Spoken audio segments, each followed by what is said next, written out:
The word landed smooth, as bourbon and sharp as a blade. Janitor. My father said it with the particular ease of a man who has been telling the same joke for years and knows exactly how it lands. His shoulders were square, his voice carrying across the white tent the way it had carried across parade grounds when I was a child, with the absolute authority of someone who has never once questioned whether he deserved to be heard. The men around him laughed, some out of habit, some because they thought they were in on something true.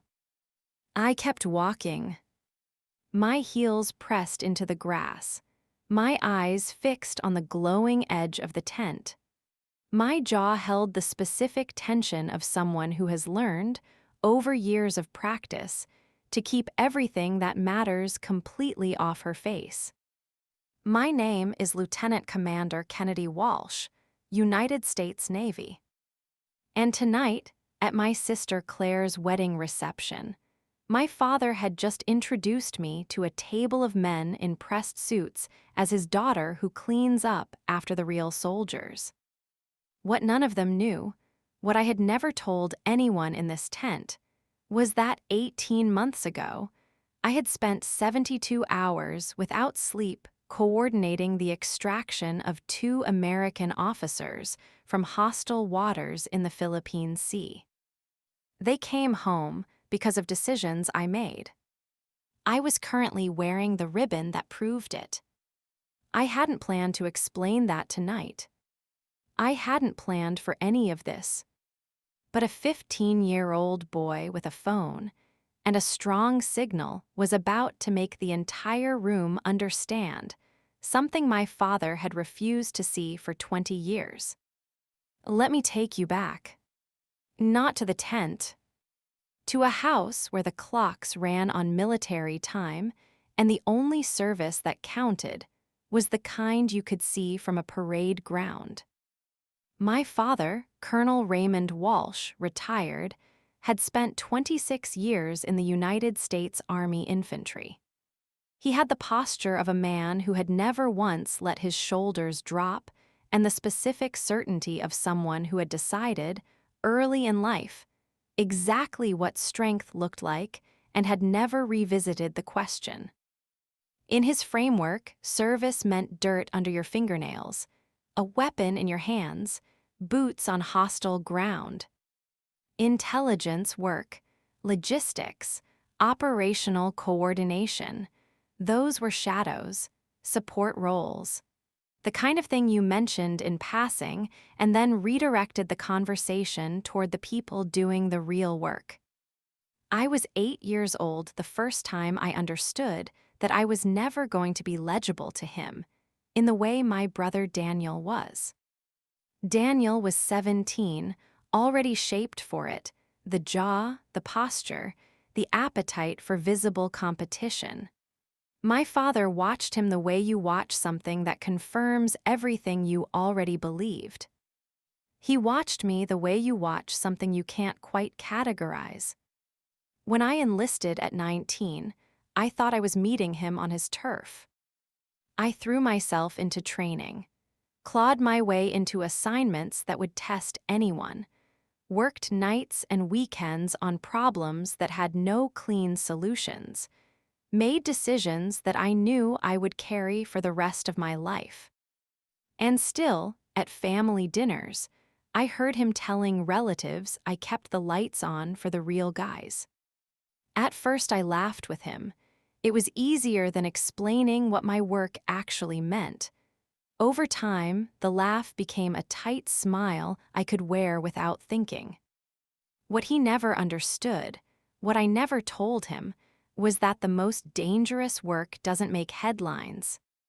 You don't get parades for making sure a team has the intel and the extraction route they need to come back alive. You just keep doing it because the alternative is unthinkable. I had stopped looking for the moment he would understand somewhere around year 8. Decided it was enough that the right people knew. The ones who had been in the room. The ones who had trusted me with calls that could not be taken back. Tonight I had come to Claire's wedding prepared to fold my edges in, dress whites pressed, shoes shined, smile fixed for the photographs.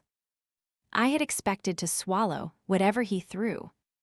I had not expected the 15-year-old boy at the dessert table. The tent was everything Claire had wanted. Live oaks leaning in over old Savannah Riverside estate. Edison bulbs strung between the branches, their warm light mixing with the evening air and the low sound of a saxophone somewhere near the bar. White tablecloths, champagne in crystal stems, the particular softness of a room full of people who have gathered for something they all agree is worth celebrating. I arrived early to help Claire with the photographs. She had wanted the dress whites. They'll look sharp against the moss and the brass band, she said, adjusting my collar with the careful attention of someone making sure the night goes exactly right. I said yes because it was her day. Because I had learned a long time ago how to fold my edges in when family fills a room. I noticed 3 things when I entered. The first, my father holding court near the bar, his posture the comfortable, square-shouldered confidence of a man surrounded by people who have never disagreed with him in a way that cost him anything. The second, a waiter near the service entrance who stood with a particular stillness, not the practiced stillness of hospitality, but the different stillness of someone trained to scan a room for more than orders. He caught my eye for exactly 1 second, then looked away. I filed it. The third, Daniel, sitting at the head table with the comfortable ease of the son who had always been legible. The one who got the 11-minute toast at his promotion ceremony while I received a nod and a handshake at mine. I found my seat, kept my back straight, fingers loose around a champagne flute I wasn't going to drink. My father's voice rose and fell across the tent with the rhythm of someone who has never needed to compete for the room. When he laughed, the circle around him opened just enough for his eyes to find me. He lifted his glass. I matched the gesture. A salute I didn't owe. And then, while the men around him were still smiling at whatever had come before, he said it. Special Ops Janitor. Smooth as bourbon. Polite laughter. Thumb pressing a bruise. I kept walking. For a second, just a second, my chest tightened.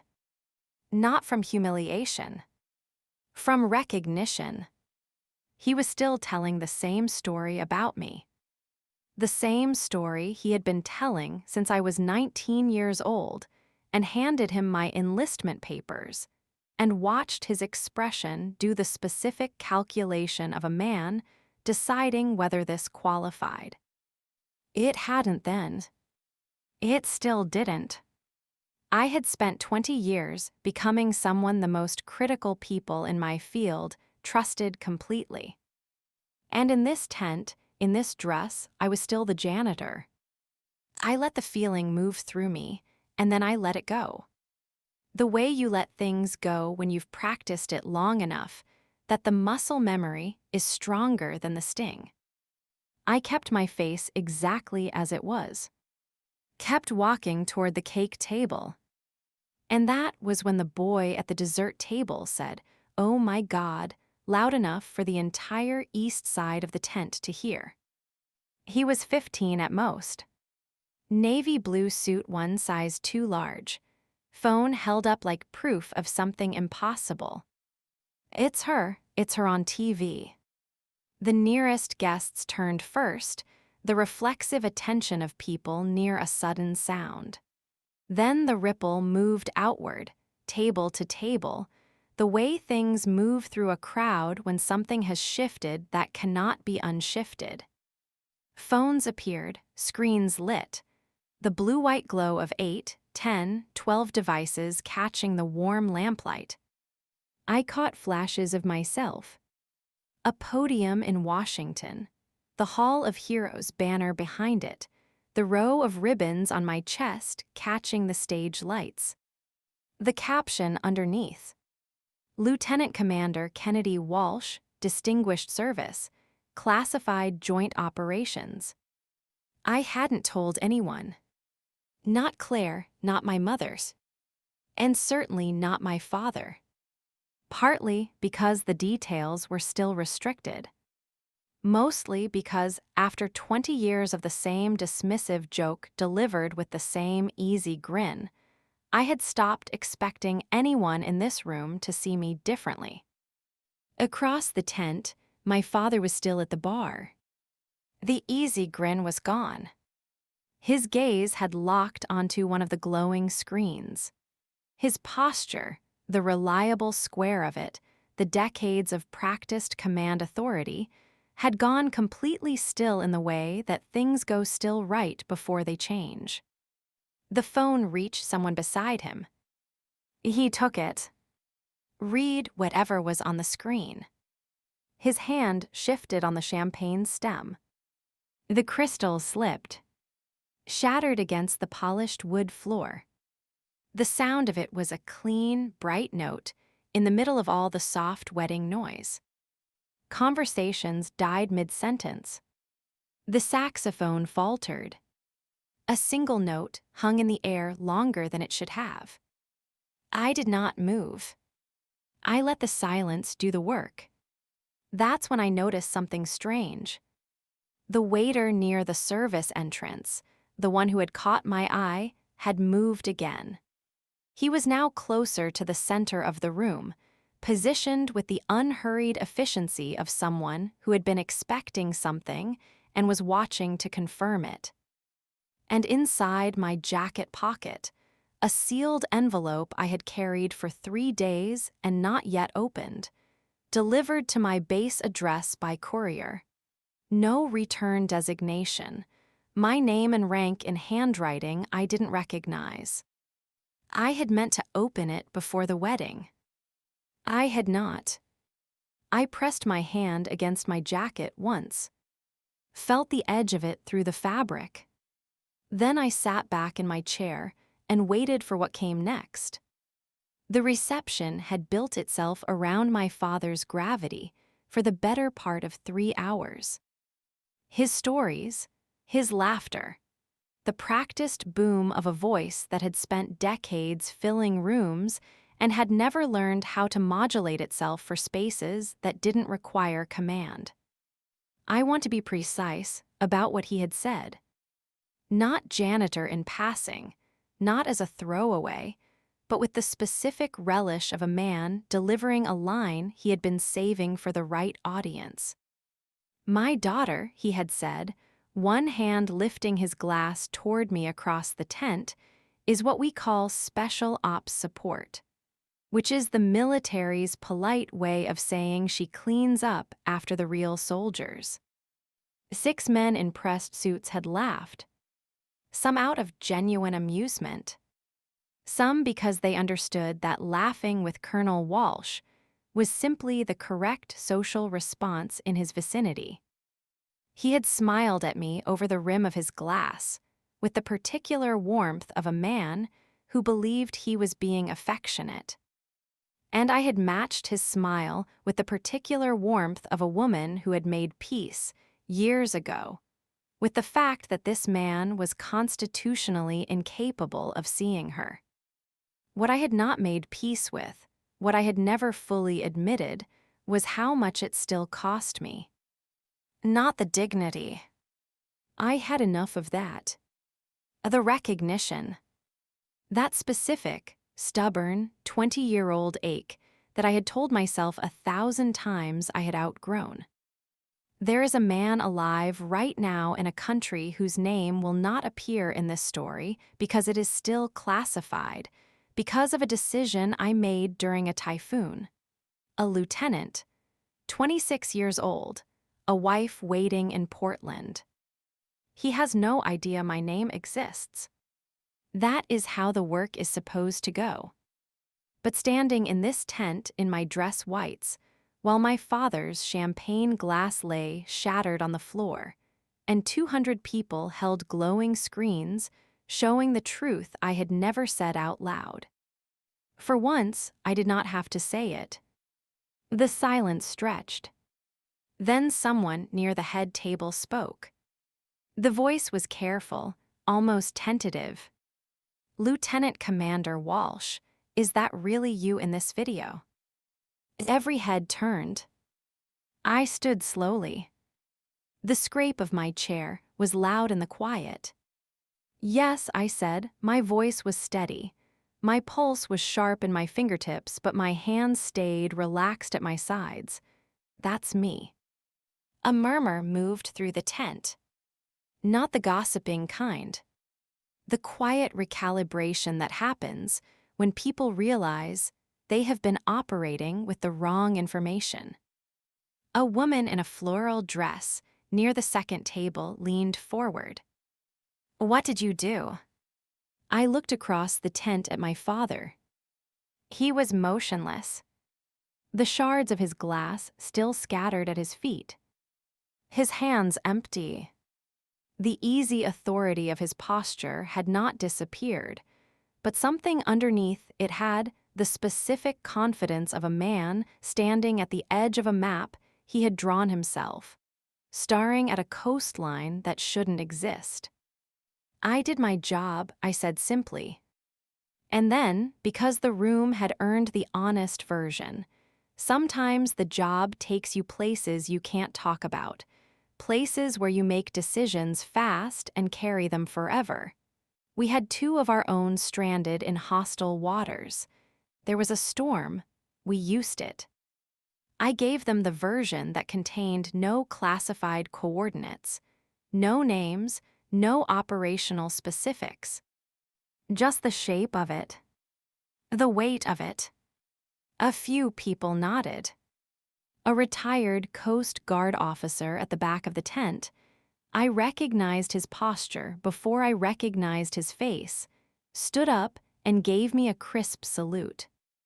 I returned it without thinking. The MC stepped in, his voice lighter but careful. "I think we've just discovered we have someone very remarkable in the room tonight.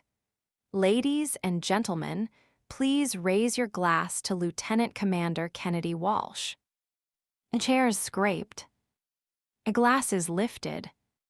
The toast moved through the tent quiet and certain like something that had been true for a while and was only now being said aloud.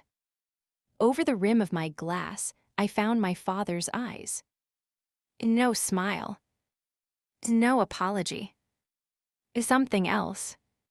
The specific expression of a man looking at something he had spent 20 years deciding the dimensions of, and finding, for the first time, that his measurements had been completely wrong.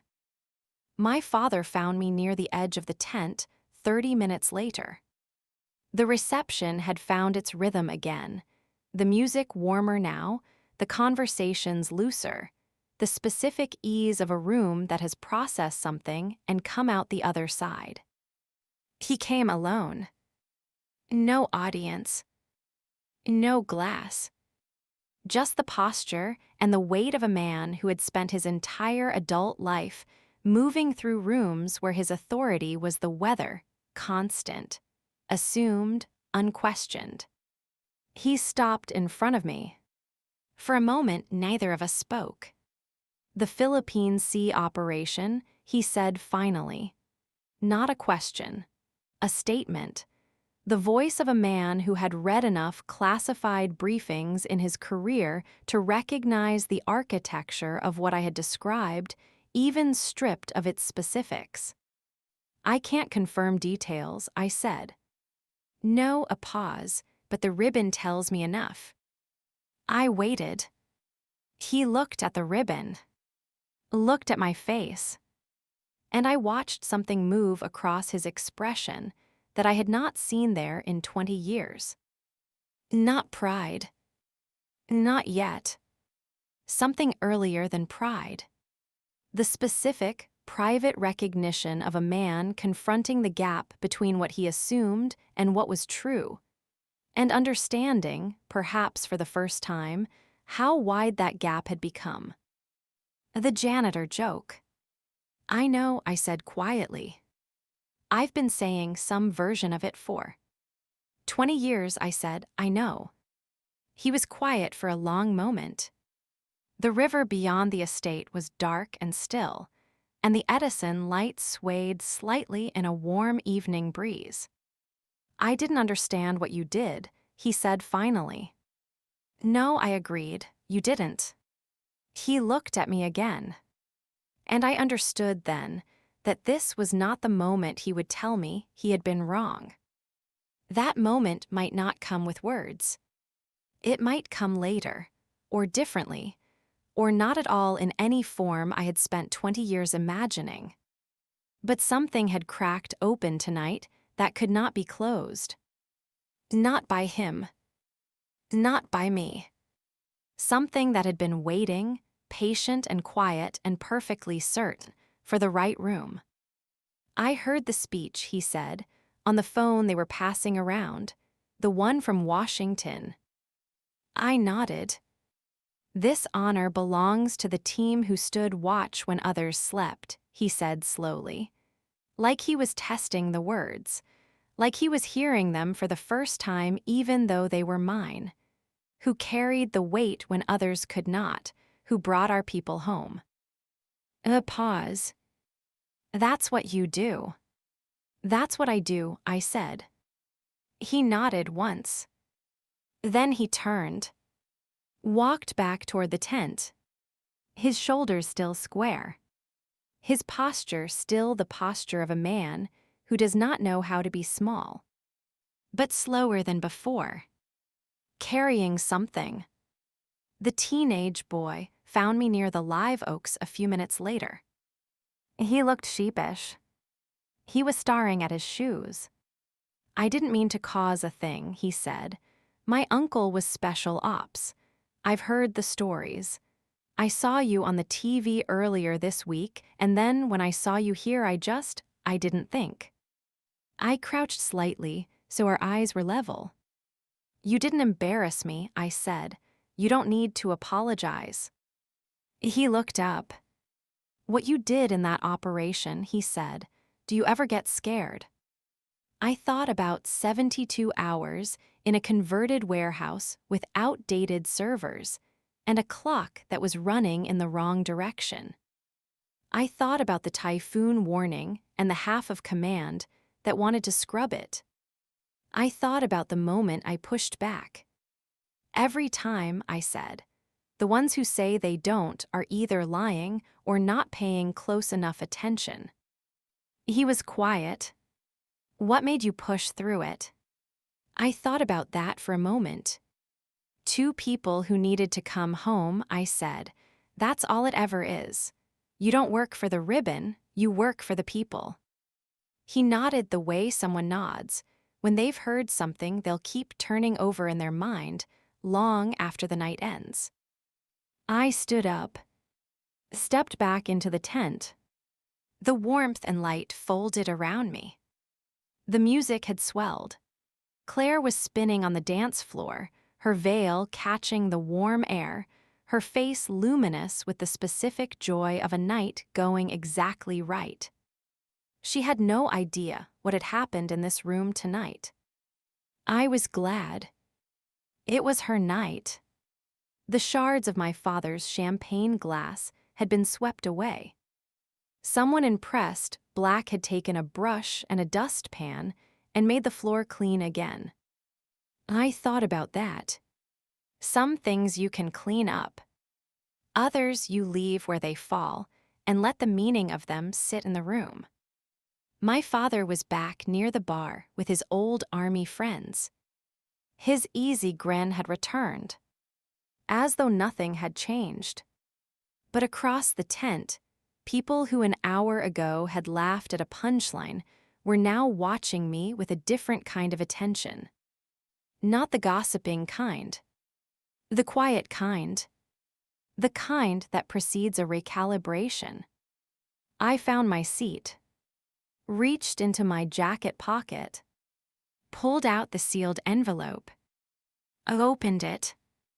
Inside, a single card, no letterhead, a handwritten name and phone number.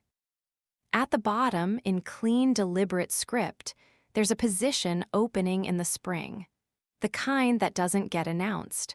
Call when you're ready. I recognized the name. Set the card on the table.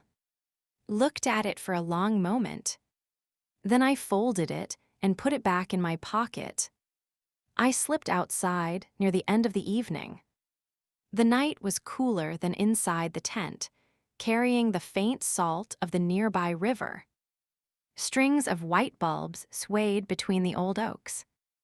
I stood for a moment in the quiet between the music and the dark. He had called me a janitor. In front of 6 men who laughed. In front of a room full of people who assumed he knew what he was talking about. And I had kept walking. Because 20 years of that had taught me something that all the training in the world confirmed. The truth does not need your help. It does not need you to defend it, or announce it, or perform it for the people who were never going to believe it anyway. It needs only one thing: a room large enough and patient enough for it to arrive on its own. Tonight, a 15-year-old boy with a phone and a signal had given it that room. And the truth had walked in. Quiet. Certain. Without a single word from me. My father did not apologize that night. He may never use that specific word. Men like him rarely do. But I watched something shift in him as the evening went on, the particular weight a person carries when they have been confronted with a gap between their story and the truth, and cannot find a way to close it. That weight does not lift easily. It stays. And sometimes staying is enough. I was not the janitor he had described. I was the person who made sure that when the worst happened, when 2 officers were stranded in hostile waters during a typhoon, when the clock was running down in half, the command wanted to scrub it, the right decision got made. And 2 families got to keep their people. That is not the kind of work that shows up on parade grounds. It shows up in the faces of people who came home. And in the ribbon on my chest that nobody in this tent had known to look for. Until tonight. He called her a janitor in front of a table full of men. Then a 15-year-old boy passed a phone across a wedding reception. And the room understood, one glowing screen at a time, exactly who had been standing in it all along. Have you ever had the truth arrive in a room without you having to carry it there yourself? Tell me below. And if you know someone who has been doing extraordinary work in silence while the wrong story about them went unchallenged, send this to them. They'll know exactly what it means.